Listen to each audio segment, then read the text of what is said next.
Jakarta. Hari ini banyak sekali kegiatan dan tugas, sehingga aku sangat lelah dan ingin tidur.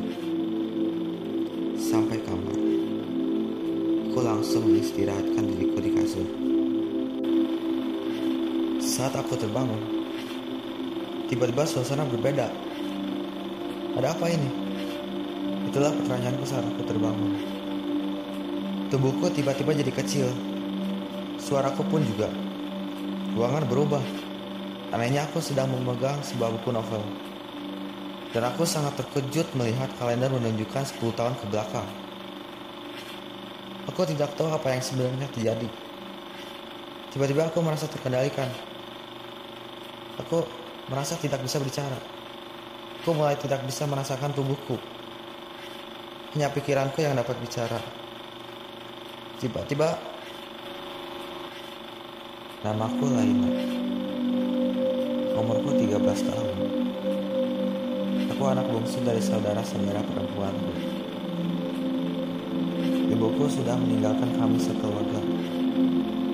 Ia meninggal karena melahirkanku. Tapi ayah sudah menerima kepergiannya.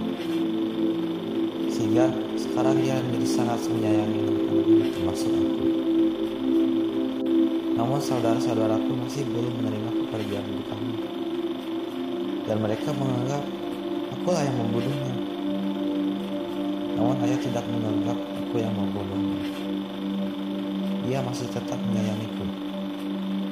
Ayahku selalu sibuk dengan pekerjaannya, sehingga kami sekeluarga dapat hidup lebih dari cukup karena uang gaji ayah yang selalu mengalir untuk membayar kesibukan ayah. Namun kehidupan keluarga kami membuat saudara-saudaraku dimanjakan dengan keadaan. Mereka selalu mendapatkan apa yang mereka inginkan dari ayah. Namun aku tidak seperti itu. Aku lebih menyendiri, tidak menginginkan apa-apa. Hari-hari aku selalu dirundungkan oleh saudara-saudaraku. Sehingga aku selalu sendiri di kamar, ditemani oleh buku kesayanganku. Walaupun begitu, Laina, mereka masih tetap, ayo kesini, kita kumpul dulu. Tiba-tiba ayahku memanggil untuk berkumpul. Ada apa ya? Kamu tuh dari tadi di kamar terus, tidak ada kerjaan, kata Tina, anak pertama sekaligus kakak tertua dari kami bersaudara. Dari dulu sampai sekarang kamu masih saja membaca buku itu. Namanya tidak ada bosannya. Ganti dong. Marika, anak kedua, berkata demikian. Mengapa ia tidak suka aku membaca buku yang sedang kupegang ini? Tapi kan ini buku kesayanganku. Sudahlah, ayah ingin ngomong sesuatu. Untuk besok, ayah ada rapat kerja ke New York. Ayah akan pulang 2 hari ke depan. Nah, untuk buat tangan, kalian ingin apa? Yeay, aku mau tas merek Hermes asli dan kalung emas dari sana, pinta Marika. Kau juga mau perhiasan dan jam tangan dari sana, pinta Tina. Iya, aku juga pengen dong jam tangannya. Pokoknya beli saja barang yang bagus di New York dan tidak ada di sini, pinta Marika lagi. Baiklah anak-anakku. Laina, kamu tidak minta. Dengan baik hati ayah menerima pinta dari anak-anaknya. Ia juga menawarkanku kepadaku. Tapi aku tidak ingin apa-apa ayah. Aku hanya ingin ayah dapat kembali ke kami dengan selamat. Cih, sok-sokan bilang begitu ke ayah. Padahal pasti kamu hanya ingin ayah menjadi lebih perhatian kepadamu dibanding kami, ucap Marika menghasut. Tapi aku tidak menanggapinya. Sudah. Kemungkinan ayah besok berangkat pada saat waktu kalian masih dulu. Tina, tolong jaga adik-adikmu untuk 1 hari. Baiklah ayah, kata Tina. Mereka pun kembali ke kamar masing-masing. Aku mencium tangan ayah dan mengucapkan selamat tinggal. dan aku pun kembali ke kamar tidur. Aku tidak mempedulikan apa yang saudara-saudaraku lakukan kepadaku. Walaupun begitu, mereka masih tetap saudaraku. Aku pun pergi ke kasur untuk tidur sambil memegang buku kesayanganku. Jam sudah menunjukkan pukul 10 malam. Di luar sangat gelap dan begitu dingin. Aku menarik selimut dan akhirnya aku pun tidur. Tiba-tiba aku kembali membukakan mata dan Lena. Sungguh malas sekali nasibnya. Mengapa mereka menganggap Lena membunuh ibunya? Dan aku dapat merasakan apa yang dia rasakan. Benar-benar pilu sekali. Anehnya kejadian ini, aku ingat akan sesuatu. Namun sayangnya aku lupa. Mengapa ya? Dia itu sampai diperlakukan seperti budak. Padahal dia ini masih saudaranya. Aku pun memutuskan untuk tidur kembali, mengikuti apa yang Aina lakukan. Dan aku ingin melihat semuanya.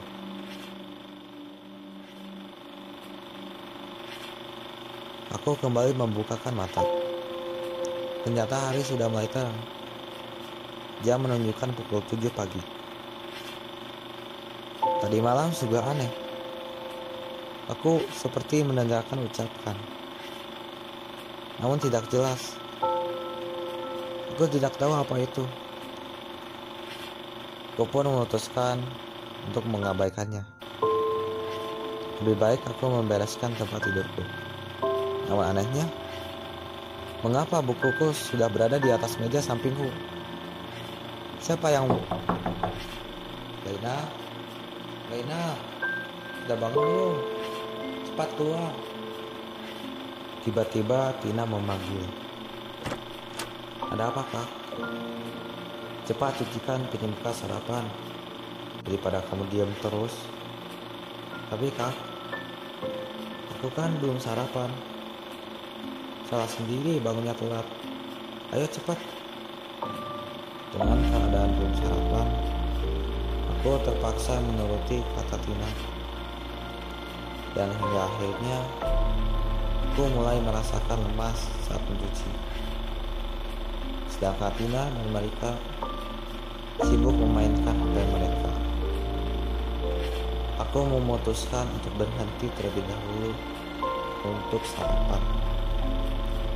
Namun ternyata tidak ada sisa sarapan sedikit pun yang dibuatkan oleh Tina untukku. Aku pun memasak sendiri untuk membuatkan sarapan untukku. Tiba-tiba Tina datang lagi. Kenapa jadi masak? Masih banyak loh cuciannya. Aku lapar, Kak. Gak bisa diterusin. Lemas. Ya udah. Nanti selesai makan, beresin lagi cuciannya. Selesai sarapan, aku kembali melanjutkan cuci piring. Takut Tina marah kembali kepadaku. Siang pun sudah datang. Setelah makan siang, aku kembali lagi disuruh mencuci piring oleh Tina. Wah, ternyata di sini sudah ada ART. Marika tiba-tiba menyebutku sebagai ART saat ku sedang mencuci piring. Aku hanya bisa diam saat mendengar cacian itu. Kalau begitu, jangan lupa nanti cucikan baju kami. Kami bosan cuci baju sendiri. Lanjut Marika. Baiklah, Kak. Jawabanku hanya itu. Aku tidak bisa berbuat apa-apa lagi untuk menuruti perkataan kakakku, bak seorang putri, dan aku hanya seorang pelayan. Selesai mencuci piring, aku lanjut mencuci baju kakak-kakakku. Banyak sekali baju yang kotor. Lalu aku pun lanjut menjemur baju-baju tersebut di halaman. Berat sekali saat ku membawanya. Saat menjemur, tiba-tiba Marika menjatuhkan satu baju saat melintas. Aduh, makanya kau taruh baju di jemuran itu yang benar, kata Marika. Aku hanya diam sambil mengambil kembali baju itu. Saat sudah menjemur, aku pun kembali ke kamar. Aku lelah setelah menjadi ART dadakan ini. Untuk menghilangkan kelelahanku ini, aku ingin membaca buku kesayanganku. Namun, setelah sampai di kamar, tiba-tiba bukuku sudah hilang. Aku sudah mencari kemana-mana dan tetap tidak ada. Kak, lihat bukuku nggak? Aku bertanya kepada Marika yang kebetulan lewat di depan kamarku. Mana kakak tahu? Itu kan buku kamu, bukan urusan kakak. Kalau udah hilang, mending beli baru aja. Jangan itu terus, jawab Marika dengan lantang. Aku pun memutuskan mencari di sekeliling rumah hingga Tina datang. Ngapain kamu? Nyari apa? Nyari buku kak. Kakak lihat. Enggak. Udah lanjutin nyarinya. Tampak Tina tidak membantu. Aku pun melanjutkan pencarian hingga keluar rumah. Saat aku pergi ke belakang, aku terkejut melihat buku kesayanganku ternyata sudah gosong dibakar oleh seseorang. Siapa yang membakar bukuku? Aku pun menangis karena buku pemberian ayahku sudah menjadi abu. Aku berlari ke kamar dan menutup pintu. Aku benar-benar sedih dan tidak percaya dengan apa yang sudah terjadi. Aku merasa curiga dengan Marika karena ia tidak suka dengan bukuku ini. Namun, aku tidak bisa berbuat apa-apa. Aku mengunci diriku di kamar, menunggu ayahku pulang. Ya ampun, sungguh malas sekali nasib Laina. Aku tidak menyangka ia diperlakukan seperti ini. Sudah benar-benar keterlaluan apa yang dilakukan oleh kakaknya ini. Aku tak kuasa menahan air mataku. Laina, kamu belum bangun? Ini ayah sudah pulang. Aku tiba-tiba terbangun mendengar suara ayah. Ternyata hari sudah besok. Aku tertidur saat aku menangis. Ayah sudah pulang dengan selamat. Aku pun senang. Aku langsung keluar dari kamar dan langsung memeluk ayah. Terlihat Marika begitu senang dengan hadiah yang diberikan ayah. Namun Tina belum nampak dan hadiahnya pun belum dibuka. Laina, ayah punya sesuatu untukmu. Ini dia. Tiba-tiba ayah memberikanku kalung yang indah berupa permata berwarna biru kepadaku. Tapi Laina tidak memesan hadiah ya. Ayah inisiatif memberikan kalung ini karena tidak adil namanya kalau kamu tidak dapat hadiah. Terima kasih ayah. Aku senang dengan apa yang diberikan oleh ayah. Ayah benar-benar peduli kepadaku. Aku kembali memeluk ayah dan aku melihat Marika seperti iri dengan hadiahku ini. Ia terus melihat kalungku yang baru diberikan oleh ayah. Sekarang ayah keluar dulu ya, karena ada urusan. Ayah pun keluar rumah, pergi untuk mengurusi urusannya. Aku belum sempat bilang ke ayah tentang bukuku yang terbakar. Dan aku memutuskan pergi ke belakang rumah untuk membereskan bukuku yang terbakar. Dan terlihat Tina sudah pulang dari luar. Namun, tidak lama setelah masuk, tiba-tiba terdengar Tina kaget akan sesuatu. Aku pun kembali ke dalam rumah. Dan saat mau masuk, Tina menghampiriku bersama Marika. Jadi ini kalungnya. Betul kah? Keterlaluan. Beraninya kamu mencuri kalung milikku. Tiba-tiba Tina menuduhku mencuri kalung pemberian dari ayah.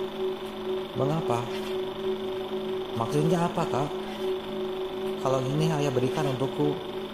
Bohong. Marika bilang dia melihat sendiri kamu mencuri kalung itu saat ayah kembali keluar. Dan ayah pesan kalung itu untukku.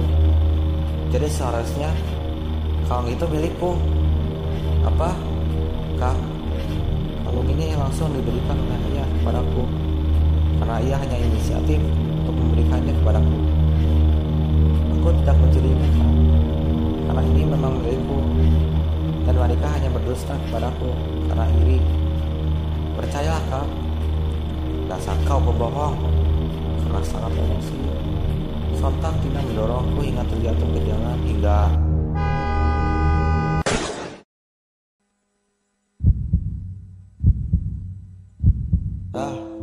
di mana aku? Dan siapa kalian? Aku terbangun di sebuah ruangan. Dindingnya putih dan di sampingku ada tabung oksigen. Apa yang sebenarnya terjadi padaku? Aku ayahmu nak, dan dia ibumu, dan di samping ibumu itu dokter. Kamu sekarang di rumah sakit nak, jawab seorang laki-laki. Mengapa tiba-tiba aku ada di rumah sakit? Apa yang sebenarnya terjadi padaku? Kamu koma selama 4 tahun nak, dari kecelakaan kereta api yang telah kita alami. Namun sebagian ingatanmu hilang karena kecelakaan tersebut.